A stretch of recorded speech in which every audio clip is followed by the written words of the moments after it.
Vamos a ir poniéndole el punto final ya aquí a Butaca y Butacón con la sección de, bueno, nuestro buen amigo Manuel Galán, el acomodador. Alberto Barrios ha tenido que salir urgentemente al servicio. Ya saben que esto de estar aguantando una sala de cine 2 horas y sin comer apenas peras por la próstata, pues es lo que tiene. Manuel Galán, buenas noches. ¿Qué tal? ¿Cómo se encuentra?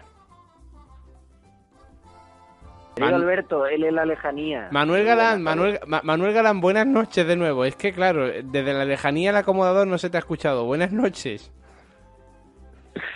Buenas noches, querido Borja. Buenas noches, Alberto, que está él ahí desde Ultratumba, concretamente, en el lavabo de vaya a saber dónde. Sí, ha tenido ha tenido que salir urgentemente porque es lo que tiene, la indisposición, sobre todo si te metes para el cuerpo Ben-Hur durante 3 horas, bueno, o yo qué sé, o la versión ultra extendida de Batman contra Braveheart, pues es lo que tiene. Bueno, ¿de qué nos va a hablar nuestro acomodador hoy aquí en Butaca y Butacón? Pues creo que hoy es un día muy bonito para hablar de magia, por ejemplo, porque ya que estuvimos hablando en la primera entrega de las dotes adivinatorias, que no eran muy allá, aunque tenían sus matices, de los hermanos Lumière, cuando Georges Méliès intentó comprarle su aparatejo, ese bicho con el que empezó todo esto del cine, pues creo que había que seguir por ahí porque yo puse a caer un burro en cuanto a las facetas adivinadores a los hermanos Lumière porque dijeron que no veían viabilidad comercial al invento del cinematógrafo. Y es verdad que en eso estaban equivocados. Pero sí acertaron en una cosa, y es que a Méliès no le terminó de ir todo lo bien que hubiera merecido una figura tan insigne dentro de la historia del cine. Así que creo que para esta segunda edición, pues qué mejor que empezar por él, que aunque no le podemos atribuir la categoría de ser el primer director narrativo, ya abordaremos en otras ediciones el porqué, pero sí podemos catalogarlo como el primer gran inventor, el primer gran ilusionista de la historia del cine. Yo creo, Borja, que todos hemos visto en alguna que otra ocasión, siempre que se hace una retrospectiva de cine o se intentan ver imágenes de la historia del séptimo arte, hemos visto la imagen esta de un cohete llegando a una luna hecha persona y ese cohete entrando en un ojo, aterrizando sobre ese ojo de la luna, esa escena de Méliès. Y muchas veces ha pasado con el transcurrir de los años que su figura se ha reconocido, pero es verdad que en su época tuvo unos años en los que él terminó asqueado del cine. Por eso voy a ir por partes y... Dijo Jack el Destripador, sí. Me has quitado el chiste de la boca. Y por eso os voy a intentar retomar lo que fue este hombre. Porque en el caso de Méliès es que tiene una biografía que es una auténtica locura. Él era parisino, había nacido pues no tenía ni 30 años cuando apareció el cine. Bueno, él nació en 1861, pues eso estaba en la década de sus años 30, era un treintañero él cuando asistió a aquella proyección en el Gran Café en París, de la que ya hablamos la semana pasada. Y él, ante todo, era un enamorado del teatro. Tú conoces bien el mundo de la cultura y más el teatro, Borja, y sabes perfectamente que cuando no le entra el veneno, eso es algo que no puedes soltar. Es como cuando tienes un papel de estos de plástico con burbujitas que te pones a explotarlo y no sabes cuándo parar. Uy, qué vicio le teníamos a eso, ¿eh? Eso, un enganche espectacular, como el que tuvo Méliès, que cuando descubrió el teatro, pese a que la familia había hecho, una familia acomodada y había hecho negocio en el mundo del calzado, pero él, aunque intentaron meterlo en vereda, pero dijo que no. Y en cuanto se pudo deshacer de negocio familiar, porque él había estudiado también en Bellas Artes y otras cosas, pero enseguida se dedicó a lo que él le gustaba, y entre el dinero que había recaudado trabajando y la dote de su esposa, de su primera esposa, se compró un teatro. Esto pues fue con 27 años, en 1888. Como el que sale de su casa y dice, me voy a comprar un paquete de Doritos. Pues nada, me voy a comprar un teatro, di que sí. Claro, porque llevaba suelto aquel día y si 1880 era el turrón más caro del mundo, pues 8 años más tarde este hombre se compró el teatro. Di que sí. Entonces, él allí lo que hacía era dar rienda suelta a lo que le gustaba, que eran los espectáculos de ilusionismo. Él le encantaba enganchar a la gente haciendo unos espectáculos que que eran una auténtica locura. Es verdad que con muchas referencias clásicas, y eso sería también muy importante para lo que hizo después en el mundo del cine, porque había determinadas figuras de la mitología griega, sobre todo, que le despertaban muchísimo interés. Pero lo importante, verdaderamente para él, fue asistir, pues apenas unos años más tarde, a lo que contaba antes, aquella proyección ante los hermanos Lumière, y dijo: amigo, esto me puede dar una salida bastante interesante. Claro. ¿Cuál fue el problema? Que los Lumière no le vendieron el invento. Así que se tuvo que ir a por un inglés, a Robert William Paul, quien en abril de 1896, vamos, anteayer, le consiguió una máquina que más o menos le podía hacer el apaño, aunque es verdad que, y esto sí que le funcionó de su aprendizaje como en el mundo de la industria del calzado, consiguió modificar esa máquina para poder rodar, para poder grabar, porque eso no lo hacía al principio, pero al caso es que ese invento le funcionó.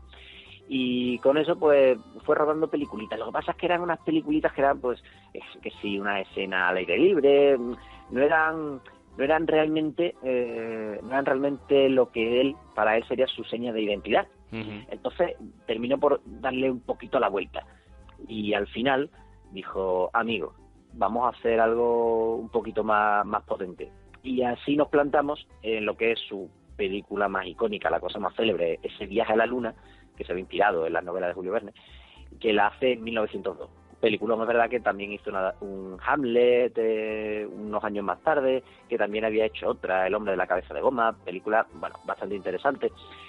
Pero la que todo el mundo recuerda fue esa película.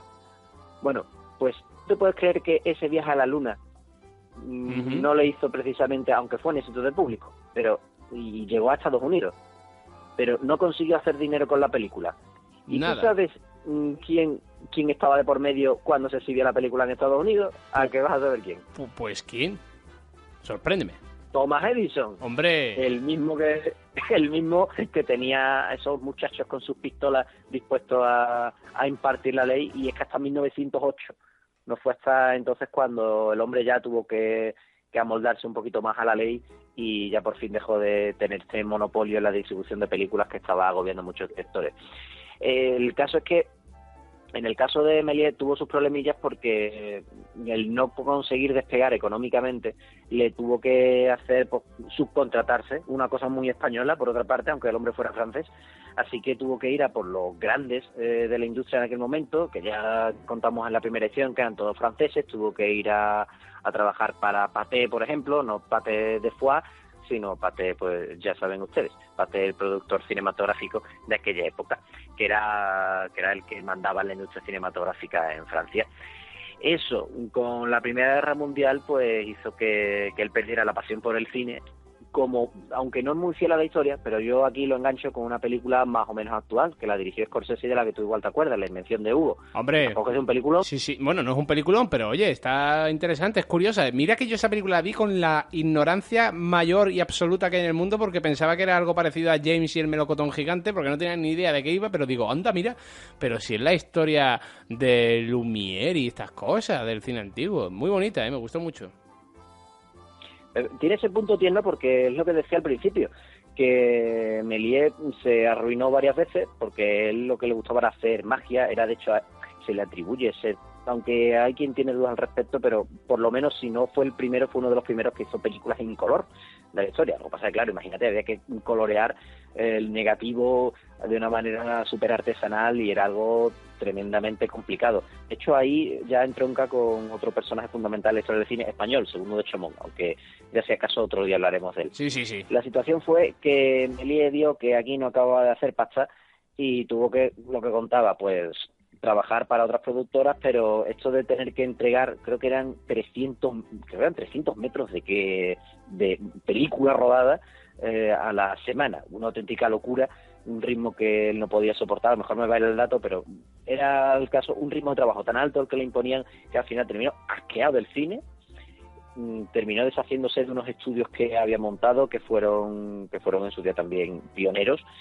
y decidió volverse al mundo del teatro, y así estuvo hasta más o menos primeros años de la década de los 20, que ya tuvo que deshacerse de todo eso, y enganchándolo con la peli de Scorsese, montó una juguetería. Ya tenía el hombre pues 60 y pico años, se casó en segundas nupcias con su esposa, Jeanne Dalcy, a la que de hecho que había sido actriz suya en una película, Escamoteo de una dama, que es bastante curiosa porque una de las cosas que definen a Méliès son las técnicas cinematográficas que introduce, como por ejemplo el stop motion, que esta cosa de hacer las animaciones y para rodar la siguiente escena pues tienes que mover un poquito los elementos que aparecen en pantalla. Pero sobre todo eso, o por ejemplo exponer el negativo, hacer una sobreimpresión para hacer determinados efectos, o también hay otro, se llama el stop trick, que es parecido al stop motion, pero son cosas de los efectos especiales. Mucho antes de que llegara aquí George Lucas y la industria de Magic, pues el primero que se curró esto mucho fue Méliès.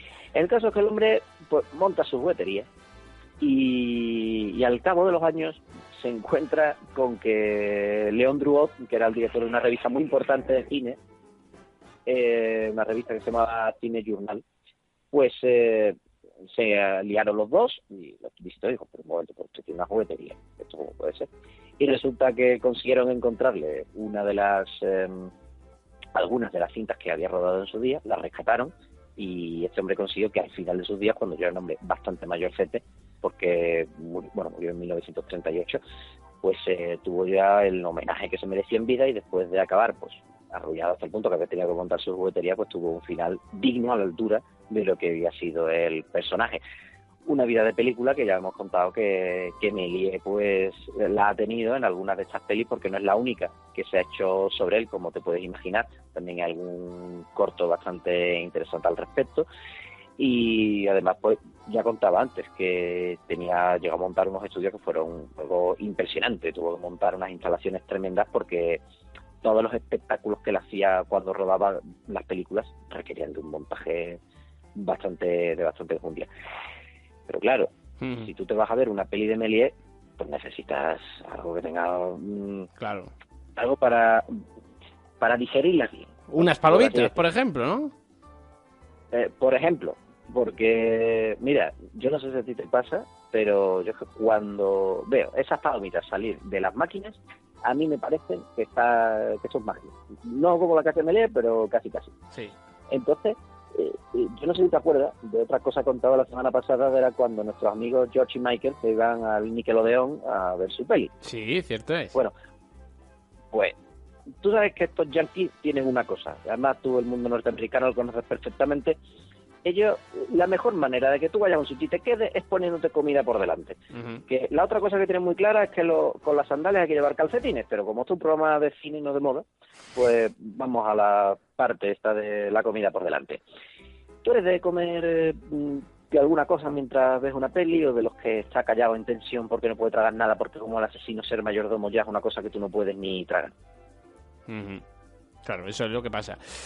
Bueno, Manuel Galán, ¿nada más que añadir o algo más que objetar? Sí, que vamos a dejar para la próxima entrega lo que hizo que no nuestros amigos George y Michael, sino los que vinieron después de ellos, empezaran a comer en serie palomitas de maíz cada 2x3 cuando estaban en el cine. Así que no entró en el primer programa, pero en la tercera edición yo os voy a contar por qué comemos palomitas después de haber hecho esta semblanza del querido Méliès. Perfecto, pues dicho queda.